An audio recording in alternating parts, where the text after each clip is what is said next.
discovered this handle yesterday.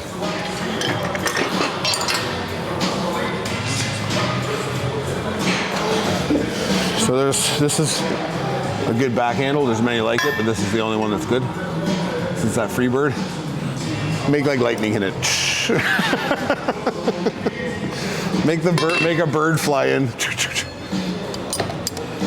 Yeah, it's just a shortened version, a condensed version of like, where the hell is it?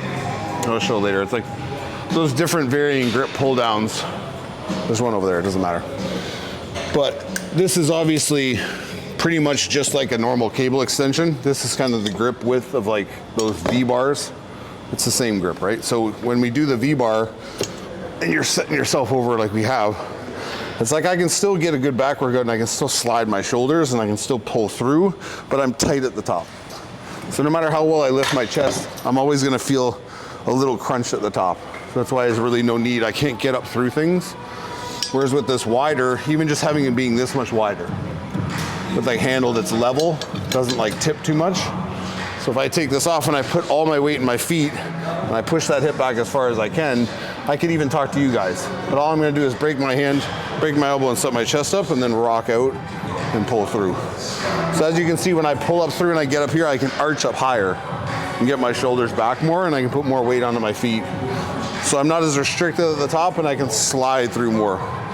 So I keep this angle and I drop these shoulders. All it is dropping shoulders here and opening elbow, pulling. So it's rock shoulder, break elbow. So as you can see, the plane of my body stays on that angle forward and I pull through things more. If I want to arch up through the pull, I can later on, but I want to stay on that like tilted angle all the time. And this is, like I said, just wide enough. There's other bars that do similar shit, like these fucking mag bars. Like, this is obviously wider, but it's angled.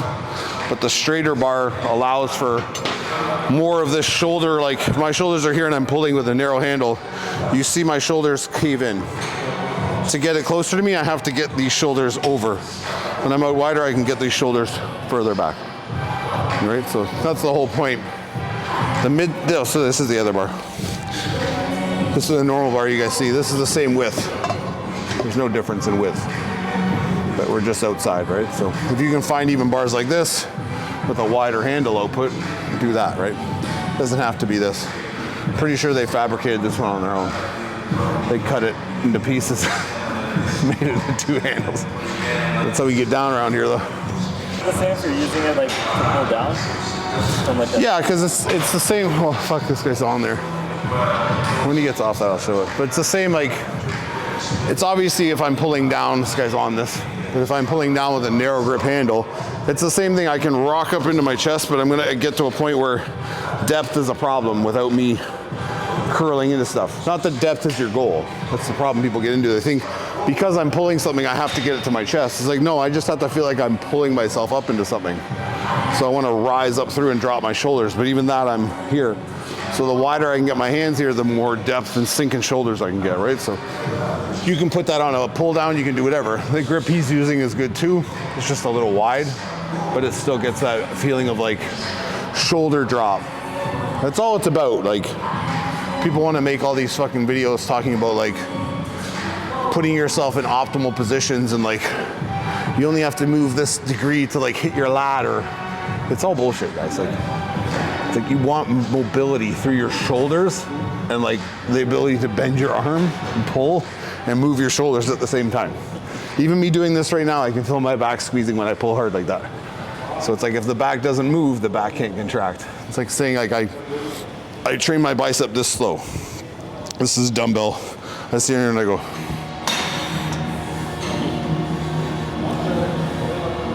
Literally this long. And I'm like, and then I go back down. Like the whole song's gonna go by before I get a fucking set done. Like, it's like just bend your arm and use your muscle that's on it, right? There's a lot of thinking being put into this because people have come into this sport, and it seems to be a new phenomenon in the last like decade and a half maybe, where they're trying to, I don't know what the word is. They're trying to monetize in a sense, or like make this more digestible or more like attainable in their minds to people. Like, we can't just tell people to pick stuff up and pull it hard and like give them 2 cues. So like on this, my basic cue would be, if I'm gonna tell you how to do this, if I were my client, I'd be like, pick the fucking bar up, crap on this. I'd be like, sit back with it, put your feet up on here, don't lean back, put all your weight on your feet, literally the balls of your feet, and feel like you're almost standing up on this. I want you to keep a flat back on this lean. I want you to set those shoulders out. When you go to pull, at the very end, at the very depth of your stretch, I want this elbow to break. So I want this to be your first movement, and I want your shoulders to move back at the same time. So I just want to do that. Come back to here, do that. Now that you understand that, be aggressive about it and move with purpose and intensity and pull this thing the way you should. You don't have to think about every fucking rep. Get the person in the right position, make them understand the fundamentals of the movement, and their natural ability will take over, right? Like their ability to pull, their natural strength. They're not going to be like treating every rep the rest of your life like you see these kids in the gym and they're like, they take this thing off and they set themselves here and there. Like, it's like, what the fuck, man? It's like, it's fucking 60 pounds, bro. Like, when are you gonna? How are you gonna move any further weight than that? And then they're wondering why, like, oh, I just haven't got it yet, you know. Things like, yeah, because you're not trying.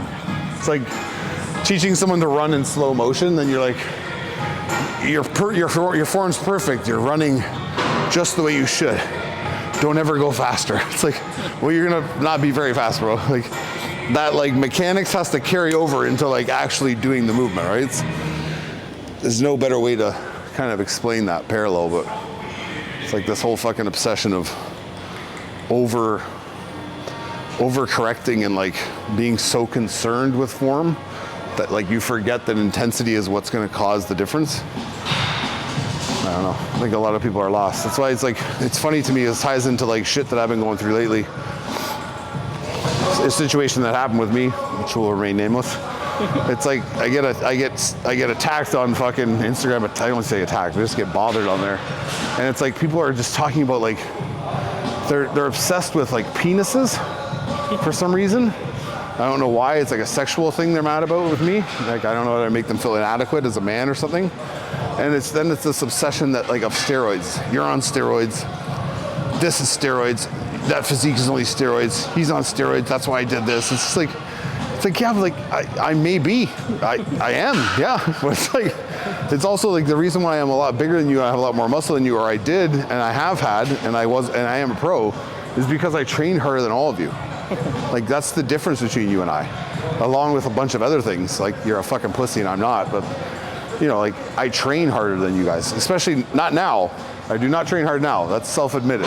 Like I don't want to, but like I beat the shit out of my body for years. It's like, that's why I'm a bigger individual to begin with, right? Like people are like, oh, you only eat this many calories a day and you only do this and this. I only train like 4 days a week. And they're like, you're still fucking 280 pounds. Like, yeah, because I got a good foundation, dude. Like I lifted for a long time, man.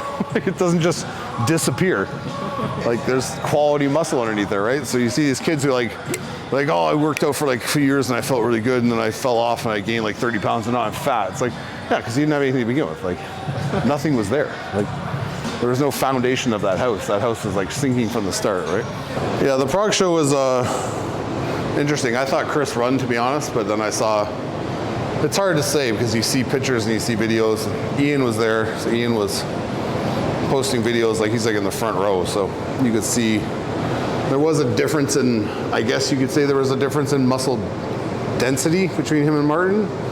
Martin's like a fantastic bodybuilder, really good dude too, so I thought Chris won based off of like structure and kind of like his overall aesthetic and his cleanness, like his lines and detail and shape and everything, but I guess they saw it as like Martin was just way too muscular for him. But I mean, it wouldn't have surprised me, and I picked Chris to win. It definitely wouldn't have surprised me if he won. I think he made like a really good showing of himself.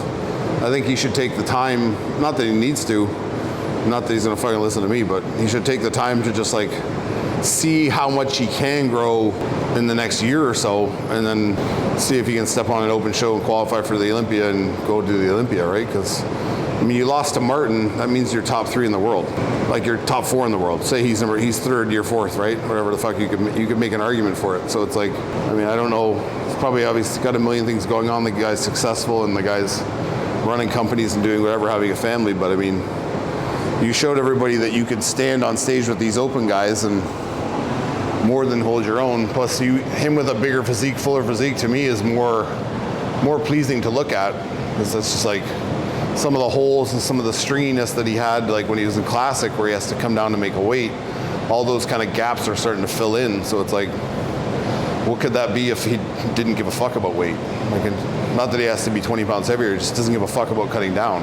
And that muscle just stays on. It's not sacrificed when he has to diet, right? So, I mean, I was upset by him not winning because I lost the bet, but, you know,